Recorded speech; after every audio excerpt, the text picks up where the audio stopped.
नमस्कार, मैं doctor Santosh Kumar JFMLT joint forum of medical laboratory technologist India से आप सब लोग को एक बेहद ही महत्वपूर्ण इन्फॉर्मेशन देने के लिए प्रस्तुत हुआ हूँ। जैसा कि आपने थंबनेल में देखा कि MLT वाले या MLT वालों को बेसिक लैब की रिपोर्ट्स पर हस्ताक्षर करने का अधिकार मिलेगा। क्या कानून बनेगा या कानून बन रहा है या बन चुका है, इसके बारे में डिटेल में आपको इन्फॉर्मेशन। लगातार कई मीटिंग्स में प्रत्यक्ष तौर पे भी और पावर पॉइंट प्रेजेंटेशन के माध्यम से भी इस जो बेसिक लैब की रिपोर्ट्स पर हस्ताक्षर और बेसिक लैब का संचालन के संबंध में इन्फॉर्मेशन दी जा चुकी है मेरे द्वारा और कई प्लेटफॉर्म्स पर दे चुके हैं। आज कुछ और बहुत सारे लोगों का प्रश्न था, उस संबंध में जो है हमें लगा कि हम इन्फॉर्मेशन और बेहतर तरीके से दे पाएँ। साथ ही देने का कारण ये भी है कि आप सब लोग अंडरस्टैंड कर पाएँ कि कहाँ कहाँ क्या क्या डिफरेंसेस है और कहाँ कहाँ व्यवधान उत्पन्न हो रहे हैं, जिसकी वजह से ये बेसिक लैब का संचालन अर्थात बेसिक लैब जो आप ओपन कर रहे हैं या ओपन किए हैं, क्या उनका रजिस्ट्रेशन आपके नाम से मेडिकल लैब टेक्नोलॉजी के नाम से हो सकता है, या बेसिक लैब जो की रिपोर्ट्स जो जनरेट होती हैं उसको आप दे सकते हैं जिससे या डॉक्यूमेंटेशन में है कि नहीं है, भारत सरकार के डॉक्यूमेंट्स में है कि नहीं है। ये सब मैं आपको सिलसिलेवार तरीके से दिखाने वाला हूँ कि यस, बेसिक लैब की जो रिपोर्ट्स है उसको स्वयं के हस्ताक्षर से दिया जा सकता है, परंतु कैसे दिया जा सकता है यही मैं आपको बताना चाहता हूं। साथ ही आपसे सहयोग भी चाहिए, आपसे सजेशन भी चाहिए, क्योंकि अगर आप बेसिक लैब का संचालन कर रहे हैं, आप मेडिकल लैब टेक्नोलॉजिस्ट हैं, तो आपको चाहिए, तो आपसे चाहिए। अगर आप स्टूडेंट्स हैं तो आपसे चाहिए, या आप पास आउट हो चुके हैं BSc MLT, DMLT, BSc MLT, BOK MLT, MSc MLT कर चुके हैं, तो आपसे सहयोग चाहिए। और सहयोग करने के लिए डिस्क्रिप्शन में नीचे गूगल लिंक का फॉर्म दिया गया है, आप उसको फिलअप करें और जो मैं आपको एडवाइस या जो मैं आपको बताने वाला उसको साथ में स्प्रेड भी करें, शेयर भी करें, ताकि ज़्यादा से ज़्यादा लोग तक पहुंच सके और अवेयर हो सके और अपने इस संगठन को सपोर्ट कर सके। आइए सिलसिलेवार तरीके से चलते हैं। और जो अभी तो मैं सिर्फ आपको ब्लैक बोर्ड के माध्यम से इंफॉर्मेशन दूंगा, साथ ही डॉक्यूमेंटेशन, जिस डॉक्यूमेंट में चीज़ें लिखी हुई हैं वो भी आपको दिखाऊंगा। और दिखाऊंगा इसलिए कि आप जागरूक होंगे, आप अपने लिए, अपने भविष्य के लिए और आने वाले भविष्य के लिए सहयोग कर पाएंगे। आप सब लोग को सॉरी, थोड़ा गड़बड़ हो गया, ये इंक का थोड़ा इशू हो गया। चलिए, तो आप लोगों ने क्लिनिकल इस्टेब्लिशमेंट एक्ट के बारे में सुना होगा, 2010 और 2018। ठीक है, क्लिनिकल इस्टेब्लिशमेंट एक्ट क्या होता है? क्लिनिकल इस्टेब्लिशमेंट एक्ट के तहत हॉस्पिटल्स का, क्लिनिक्स का, मेडिकल लेबोरेटरीज का रजिस्ट्रेशन किया जाता है। और उसमें जो स्ट्रक्चर डिजाइन किया जाता है कि जो मेडिकल, हम चूँकि मेडिकल लेबोरेटरी की बात कर रहे हैं, जो मेडिकल लेबोरेटरी जो है वो उसे क्या क्राइटेरिया होगा, कौन लोग होंगे जो संचालन करेंगे, उसके लिए कितने सर्टिफिकेशन की ज़रूरत है, वो सब क्लिनिकल इस्टेब्लिशमेंट एक्ट तय करता है। अब देखिए, एक है क्लिनिकल इस्टेब्लिशमेंट एक्ट जिसको हम CEA भी कहते हैं, और एक है NCAHP, national commission for allied and health care professions. ठीक है जी, जो कहलाता है NCAHP, और इसमें लगभग 52 स्ट्रीम्स के लोगों को इन्वॉल्व किया गया है NCAHP। और ये आप जान लीजिए, अगर आप मेडिकल लैब टेक्नोलॉजिस्ट है तो NCAHP के बारे में अच्छी तरीके से जान लीजिए कि ये आपका कमीशन, जिस प्रकार से डॉक्टर का कमीशन होता है national commission, national medical commission NMC, उसी प्रकार से मेडिकल लेबोरेटरी टेक्नोलॉजिस्ट का या उसके अलावा और भी allied and health care professional से उनका NCAHP कमीशन है। और ये कमीशन जो है का एक्ट 2021 में आया। अब मैक्सिमम लोगों को पता होगा, जिनको नहीं पता होगा प्लीज़ अपडेट कीजिएगा। अब हम सिलसिलेवार तरीके से थोड़ा सा विस्तार में बताएंगे, फिर इसके आगे की जो है वो बेसिक लैब की रिपोर्ट्स पर हस्ताक्षर से संबंधित वो कागज, वो डॉक्यूमेंट जहां पे लिखा हुआ है वो बताएंगे। तो सबसे पहले जो आपको क्लिनिकल एस्टेब्लिशमेंट एक्ट समझ में आ गया 2018 में, क्योंकि मुझे इसलिए बताना पड़ रहा है कि 2018, 19, 20, 21, 22, 23, 24, 25 कम 6-7 साल हो गया। देखिए 2018 का राज्यपत्र, 2018 का क्लिनिकल एस्टेब्लिशमेंट एक्ट अभी तक लोगों को पूर्ण रूप से नहीं पता चला है। जब आप बेसिक ये समझेंगे तो फिर आगे का स्ट्रक्चर भी समझ पाएंगे। तो 2018 में क्लिनिकल एस्टेब्लिशमेंट एक्ट के तहत लैब्स को, जो लैब्स है मेडिकल लेबोरेटरीज है, उनको बेसिक लैब, मीडियम लैब और एडवांस लैब में डिवाइड किया गया। और बेसिक लैब्स के हिसाब से कितने टेस्ट आप कर सकते हैं, मीडियम कितने कर सकते हैं, एडवांस में कितनी चीज़ें हो सकती हैं, वो बताया गया। साथ ही 2018 में जो है जो मेन पावर था वो उसमें MBBS को नो कहा गया और वहाँ पे लिखा गया डिजायरेबल, अर्थात वांछनीय, मतलब आप रख भी सकते हो और नहीं भी रख सकते हो। तो मतलब बेसिक लैब के लिए जो बेसिक लैब के लिए MBBS तो डिजायरेबल हो गया। तो जब डिजायरेबल होगा तो कौन, अच्छा डिजायरेबल के साथ में अब मेडिकल के लिए मीडियम लैब्स के लिए MD पैथ और PhD इन माइक्रोबायोलॉजी, PhD इन बायोकेमिस्ट्री, इनको अलाउ किया गया। तो ये रिपोर्ट्स पर हस्ताक्षर कर सकते हैं। इस प्रकार से इन्हीं को जो है वो एडवांस लैब के लिए भी एलिजिबल किया गया। परंतु क्वेश्चन क्या था, क्वेश्चन ये था कि जो बेसिक लैब है, इस बेसिक लैब की रिपोर्ट्स पर हस्ताक्षर कौन करेगा। जब हमने मतलब JFMLT India, joint forum of medical laboratory technology India, जो कि राष्ट्रीय संगठन है, उसके द्वारा भारत सरकार के स्वास्थ्य मंत्रालय को क्लिनिकल एस्टेब्लिशमेंट एक्ट के माध्यम से ये नो MBBS या डिजायरेबल MBBS की कहानी ऐड ऑन की गई। अब हम इसको थोड़ा सा और से, अब चूंकि ये मीडियम एडवांस से संबंधित है तो इसके बारे में आप लोगों को बताना ज़रूरी है। इसके आगे जो है फिर इसी से रिलेटेड 2018 के राजपत्र से रिलेटेड ही बेसिक लैब में हस्ताक्षर की बात जारी की गई थी। तो नो MBBS हो गया। फिर जो है सरकार से पूछा गया कि कौन होगा हस्ताक्षर, कौन करेगा हस्ताक्षर। तो यहाँ जो बेसिक लैब है उसके लिए MLT अर्थात मेडिकल लैब टेक्नोलॉजिस्ट मैंडेटरी किया गया था, मैंडेटरी है, होना ही होना चाहिए। फिर जब जो है ये राज्यपत्र जारी हो गया, 2018 का जो राज्यपत्र जारी हुआ, सभी जगह सर्कुलेट कर दिया गया और पूरे भारतवर्ष के हेल्थ सेक्रेटरी को सर्कुलेट कर दिया गया कि आप 2018 के राज्यपत्र को अपने अपने स्टेट्स में लागू कीजिए। कुछ स्टेट्स ने लागू कर लिया और लागू करने का परिणाम ये हुआ कि उन स्टेट्स में जैसे कि हरियाणा, हिमाचल, राजस्थान और अन्य स्टेट्स में जो है basic lab medical lab technologist के नाम से रजिस्टर्ड होने लगी। अभी तक क्या होता था कि जो बेसिक लैब है उनके लिए MBBS या MD पैथोलॉजिस्ट के नाम की जरूरत थी, परंतु इन 3, 4, 5 राज्यों में जो है बेसिक लैब जो है मेडिकल लैब टेक्नोलॉजिस्ट के नाम से रजिस्टर्ड होने लगी। किसके बेसिस पे, 2018 के राजपत्र के बेसिस पे। और इसी राजपत्र के माध्यम से इसी में जो है जब क्वेरी जनरेट की गई तो उसमें प्रश्न पूछा गया। तो सरकार ने कहा कि जिन रिपोर्ट्स जो कि एनालाइजर्स के द्वारा या ऑटोमेटिक एनालाइजर के द्वारा रिपोर्ट्स निकलती हैं उसको मेडिकल लैब टेक्नोलॉजिस्ट या मेडिकल लेबोरेटरी साइंटिस्ट दे सकता है, मेडिकल लैब टेक्नीशियन या मेडिकल लेबोरेटरी साइंटिस्ट दे सकता है, ये उन्होंने स्पष्ट रूप से कहा था।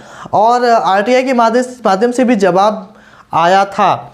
लेकिन सक्रियता नहीं होने की वजह से, जागरूकता नहीं होने की वजह से बहुत सारे राज्यों ने 2018 का राजपत्र लागू नहीं कर पाया, जिसकी वजह से जो है दिक्कतें अभी भी बनी हुई हैं। उसके बाद फिर बहुत सारे 2018 के राजपत्र में क्लिनिकल एस्टेब्लिशमेंट एक्ट में फेरबदल हुआ। अब मैं इतनी बातें क्यों बता रहा हूँ, इसलिए बता रहा हूँ कि क्योंकि क्लिनिकल एस्टेब्लिशमेंट एक्ट और NCHP दोनों का कनेक्शन है। मैंने जैसा कि आपको बताया कि क्लिनिकल एस्टेब्लिशमेंट एक्ट तय करता है कि मैन पावर क्या होगा, लैब्स का स्ट्रक्चर क्या होगा, उसमें कौन कौन से सर्टिफिकेशन होंगे और मैन पावर जो होगा वो काम करने वाला कौन होगा और हस्ताक्षर कौन दे पाएगा, हस्ताक्षर कौन कर सकता है, ये क्लिनिकल एस्टेब्लिशमेंट एक्ट तय करता है। अब हम बात करते हैं NCHP की। तो अभी हाल में ही जो है NCHP ने जो है एक करिकुलम MLT का, जिसको MLS के नाम से, मेडिकल लेबोरेटरी साइंसेस के नाम से जारी किया है। अभी तक क्या होता था कि जो है सिर्फ टेक्निकल पोस्ट ही थी, जिसमें लैब टेक्नीशियन, टेक्निकल असिस्टेंट, इस तरीके की पोस्टें हुआ करती थी। लेकिन जो है भारत सरकार के स्वास्थ्य मंत्रालय के अंतर्गत जो NCHP था, NCHP ने 3 कैटेगरी टेक्निकल, एकेडमिक और साइंटिफिक कैडर का क्रिएशन कर दिया। हालांकि ये इसमें जो है आप सब लोग का बहुत बड़ा योगदान था। भारतवर्ष के बहुत सारे लोगों ने, लगभग 8000, मैं इससे पहले भी एक वीडियो डाल चुका हूँ। लेकिन मेरा कंसर्न फोकस क्या है, इसलिए बताना जरूरी है कि आपको बेसिक समझ में आ जाए। बेस समझ में आ गया तभी बिल्डिंग होता ही है ना, कि जब बेस अच्छा होता है तो बिल्डिंग अच्छी होती है। तो बेस बनाने के लिए बेस समझाना पड़ेगा, तब जाके आपको बिल्डिंग समझ में आएगी। तो ये टेक्निकल, अब ये कैडर बनने से इन कैडर, जो ये कैडर है, टेक्निकल कैडर, एकेडमिक कैडर और साइंटिफिक कैडर, इसका कहीं ना कहीं हस्ताक्षर या सिग्नेचर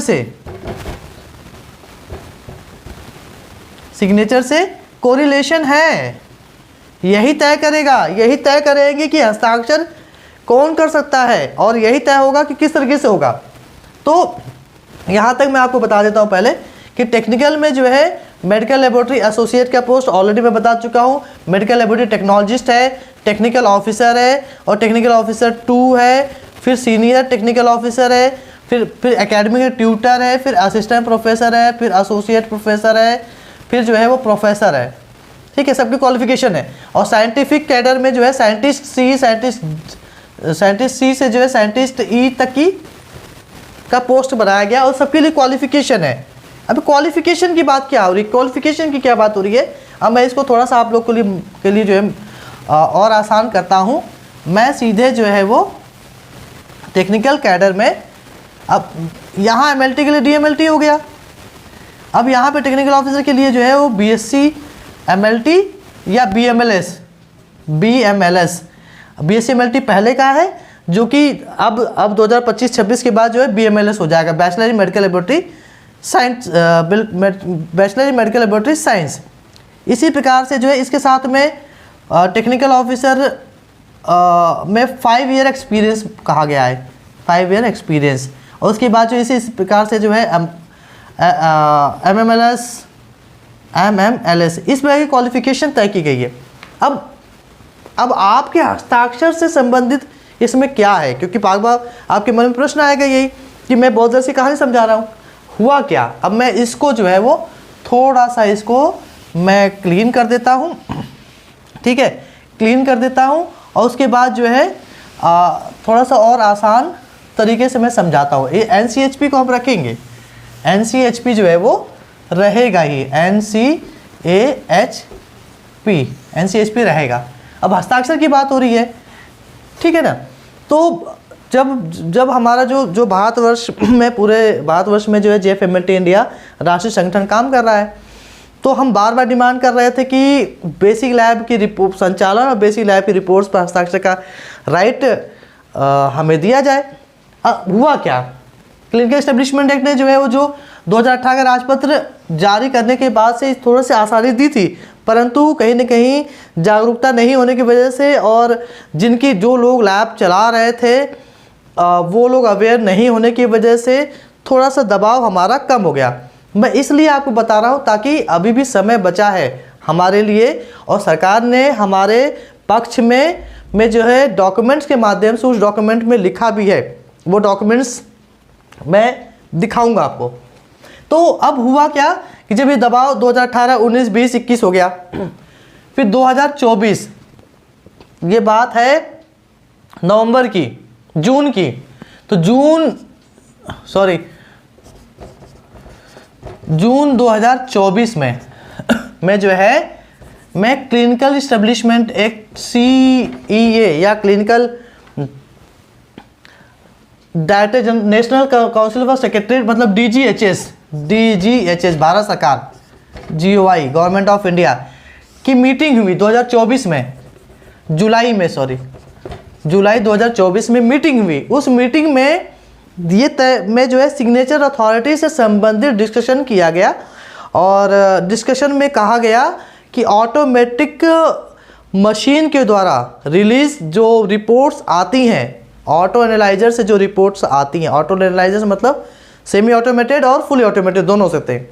तो ऑटोमेटिक या एनालाइजर से जो रिपोर्ट्स आती हैं उसको मेडिकल लैब टेक्नीशियन बिना डॉक्टर के हस्ताक्षर के अपने साइन से दे सकता है और इसकी जिम्मेदारी लीगल मेडिकल लैब टेक्नोलॉजिस्ट की ही होगी।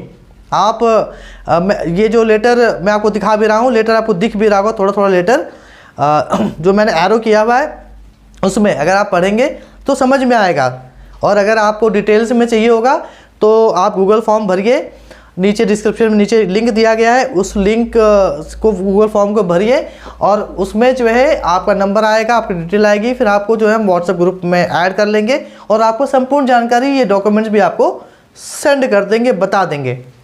तो 2024 में जो है DGHS director general health services government of India की मीटिंग हुई और उसमें जो है इन्होंने कहा कि एनालाइजर्स से जो भी रिपोर्ट्स आती हैं उसको मेडिकल लैब टेक्नीशियन बिना डॉक्टर के हस्ताक्षर के खुद के हस्ताक्षर से अपने हस्ताक्षर से रिपोर्ट्स को दे सकता है। उसकी लीगैलिटी या उसकी जो है जो भी मिस्टेक अगर बाई चांस होती है तो उसकी जिम्मेदारी उसी की होगी। तो 2024 में तो ये भारत सरकार के डॉक्यूमेंट में आ गया, ठीक है ना। अभी तक किसी भी डॉक्यूमेंट में नहीं था, कहीं पे भी नहीं था, हम लगातार प्रेशर डाल रहे थे। हालांकि 2018 के राजपत्र में 2018 का जो राजपत्र है उसके बाद एक पत्र जारी किया गया, उस पत्र में जो है वो उस पत्र में लिखा गया था, परंतु हम लोगों की कमियों की वजह से जो है ये चीज़ लागू नहीं हो पाई, कहीं ना कहीं यूनिटी नहीं थी हमारी और आप सब लोग संगठन से नहीं जुड़े हुए थे इस वजह से। तो ये 2024 में हो गया। उसके बाद जो है फिर दोबारा से एक और मीटिंग हुई, मैं नवंबर में, सॉरी अक्टूबर में, अक्टूबर 2024 में फिर से DGHS director general health services की मीटिंग हुई। 24 में हुई जिसमें जो उन्होंने, मैंने आपको ये डॉक्यूमेंट दिखा भी दिया, दिख भी रहा है 24 का जुलाई मतलब मीटिंग हुई, जून में मिनट्स और मीटिंग बाहर आई। तो अक्टूबर 2024 में मीटिंग हुई। तो मीटिंग में जो है डायरेक्टर जनरल हेल्थ सर्विस की मीटिंग में जो NCHP के चेयरपर्सन को बुलाया गया, क्योंकि अभी तक जो है जो मेडिकल लैब टेक्नोलॉजी चाहे डिप्लोमा कर रहे हैं, डिग्री कर रहे हैं, मास्टर डिग्री कर रहे हैं, इनकी कोई रेगुलेटरी बॉडी नहीं है, कोई मॉनिटरिंग बॉडी नहीं है। हालांकि कुछ स्टेट्स में पैरामेडिकल काउंसिल के नाम से रेगुलेटरी बॉडी तो है, परंतु ऑल ओवर इंडिया में नहीं है। ना ही सेंट्रल लेवल को कोई काउंसिल है, जिस प्रकार से डॉक्टर्स की काउंसिल होती है, नर्सिंग की काउंसिल होती है, फार्मासिस्ट की काउंसिल होती है, जो तय करती है कि इनका भविष्य में क्या होगा, ये रोजगार किस तरीके से ले पाएंगे, अपॉर्चुनिटी कहाँ होंगी, अगर स्वरोजगार चलाते हैं तो किस तरीके से चलाएंगे, ये सब तय किया जाता है। तो उस पर कोई रेगुलेटरी बॉडी नहीं थी, लेकिन NCHP का काम जो है वो चल रहा था, कमीशन बन चुका था, उसकी चेयरपर्सन बन चुकी थी। तो जो ये चेयरपर्सन थी वो मीटिंग में उपलब्ध थी, अक्टूबर की मीटिंग में उपलब्ध थी और चेयरपर्सन ने कहा कि MLT से संबंधित जो भी रूल्स रेगुलेशन बन रहे हैं उसको NCHP बना रहा है, ठीक है। अब बना रहा है तो चूंकि DG director general health services के ऊपर या भारत स्वास्थ्य मंत्रालय पे जो है हम लोग का बहुत दबाव था, सिग्नेचर अथॉरिटी को लेकर के, बेसिक लैब की रिपोर्ट्स को लेकर के, संचालन को लेकर के जो है, तो उन्होंने कहा कि ये मुद्दा बार बार आ रहा है, इस मुद्दे पे भी जो है क्या काम किया जाता है। तो फिर NCHP चेयरपर्सन ने कहा कि हम MLT से रिलेटेड सभी रूल्स रेगुलेशन को बना रहे हैं, इसलिए हम जो है इनकी जो सिग्नेचर की बात है, सिग्नेचर ऑफ बेसिक लैब की बात है, तो उसके लिए जो है हम मतलब NCHP क्या बनाएगा, क्वालिफिकेशन बनाएगा, तय करेगा कि कौन होगा, मतलब कि क्या क्वालिफिकेशन होगी, क्या एक्सपीरियंसेस होंगे, जो कि बेसिक लैब की रिपोर्ट्स को हस्ताक्षर करके या वैलिडेट करके दे सकता है, हस्ताक्षर करके और वैलिडेट। इससे पहला वाला जो आप वीडियो देख पा रहे होंगे, अभी मैंने सफलता और इस संबंधित जो है एक वीडियो डाला है जिसमें आप जो हमने ऑब्जेक्शन सजेशन सबमिट किए थे उस पर सरकार ने कौन कौन से सजेशंस को माना है, है वो बताया आपको। और उसमें जो है हमने हस्ताक्षर से संबंधित, क्वालिफिकेशन से संबंधित भी, क्वालिफिकेशन और एक्सपीरियंस से संबंधित भी जो है सजेशन दिया है। तो सरकार ने वही, तो जो NCHP है उसने कहा कि क्वालिफिकेशन हम बनाएंगे, मतलब NCHP क्वालिफिकेशन बनाएगा जो कि बेसिक लैब की रिपोर्ट्स पर हस्ताक्षर कर सकेंगे।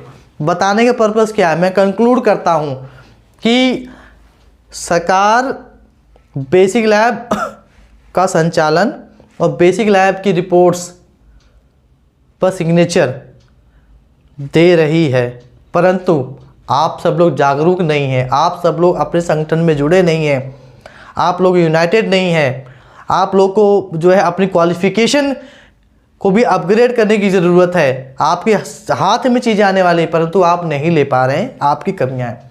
मैं बार बार आपको जागरूक कर रहा हूँ। JFMLT India joint forum of medical laboratory technology India जो कि राष्ट्रीय संगठन है, वो उसके पदाधिकारी हर स्टेट में हैं। आप लोग से आग्रह कर रहे हैं कि आप जुड़े, क्योंकि आपको ये राइट्स मिलने वाला है। अब क्वालिफिकेशन तय कर दी गई है, जैसा कि मैंने क्वालिफिकेशन से संबंधित आपको मैं बता रहा था कि जो है वो जो MLT की पोस्ट का क्रिएशन हुआ टेक्निकल में, उसके बाद टेक्निकल ऑफिसर बनाया गया, टेक्निकल ऑफिसर बनाया गया, उन सब की क्वालिफिकेशन भी जो है वो बना दी गई है। और वो क्वालिफिकेशन के लोग जो है वो बेसिक लैब की रिपोर्ट्स पर हस्ताक्षर कर पाएंगे, ये कानून बनने की तरफ है। लेकिन जिनको ज़रूरत है वो लोग सहयोग नहीं कर रहे हैं, भ्रम पैदा कर रहे हैं, भ्रम की स्थिति में फंसे हुए हैं और पढ़ नहीं रहे हैं, देख नहीं रहे हैं, सुन नहीं रहे हैं। अगर पढ़ नहीं पा रहे हैं तो आप देखें और सुने। प्लीज़ वीडियो को आगे बढ़ाएं, वीडियो को शेयर करें अपने साथियों में, और नीचे डिस्क्रिप्शन में नीचे गूगल फॉर्म का लिंक दिया गया है, आप उससे उस गूगल फॉर्म को फिल करें ताकि आपका डेटा आ सके और वो डेटा सरकार तक पहुंच सके। 3 चीज़ों के लिए आपका डेटा चाहिए, बेसिक लैब संचालन के लिए चाहिए, बेसिक लैब की रिपोर्ट्स पर हस्ताक्षर के लिए चाहिए, तीसरा जो है आपका रजिस्ट्रेशन सेंट्रल लेवल काउंसिल में हो सके उसके लिए डेटा चाहिए। ये महत्वपूर्ण है और आप लोग समझ नहीं रहे हैं कि दिक्कतें हो जाएंगी। तो तीनों चीज़ें जो है आपकी एक तरीके से तीनों चीज़ें सॉल्व हो रही हैं। तो प्लीज़ समझ लेने की कोशिश कीजिए, गूगल फॉर्म को भरिए, ज़्यादा से ज़्यादा लोगों को शेयर कीजिए। अगर किसी भी प्रकार का कोई प्रश्न आता है तो कमेंट बॉक्स में कमेंट कीजिए ताकि हम आपके क्वेश्चन का आंसर प्रॉपर तरीके से दे पाएँ। और इस डॉक्यूमेंट्स के माध्यम से अभी तक लोगों को डाउट था, अभी तक लोगों को लगता था कि संगठन क्या कर रहा है, JFMLT इंडिया क्या कर रहा है, तो JFMLT इंडिया लगातार प्रयास कर रहा है। और आपने डॉक्यूमेंट्स भी देख लिया कि कहाँ पर जो है कौन सी लाइन में कहा गया है कि आप रिपोर्ट्स पर हस्ताक्षर करके दे सकते हैं। डॉक्यूमेंटेशन में सरकार के कागजों में आ चुका है, अब उसको कानून बनवाने की जिम्मेदारी आपकी है, हम सब की है। और कानून बनवाने के लिए आप सब लोग का सहयोग चाहिए। तो कृपया करके शेयर कीजिए, लाइक कीजिए और ज़्यादा से ज़्यादा लोगों को समझाइए, कनेक्ट कीजिए। अगर आप गूगल फॉर्म भरेंगे तो आपका फ़ोन नंबर हमारे पास आएगा, हम आपको व्हाट्सएप ग्रुप में कनेक्ट करेंगे और सारी जानकारियाँ देंगे। रजिस्ट्रेशन भी आपका होना है, आपको हस्ताक्षर भी दिलवाना है, ये सब चीज़ें तभी संभव हो पाएगी। तो प्लीज़ आपके लिए, आपके भविष्य के लिए ये बहुत ज़रूरी है, तो इसको समझते हुए आगे का प्रयास कीजिए। बहुत बहुत धन्यवाद, नमस्कार।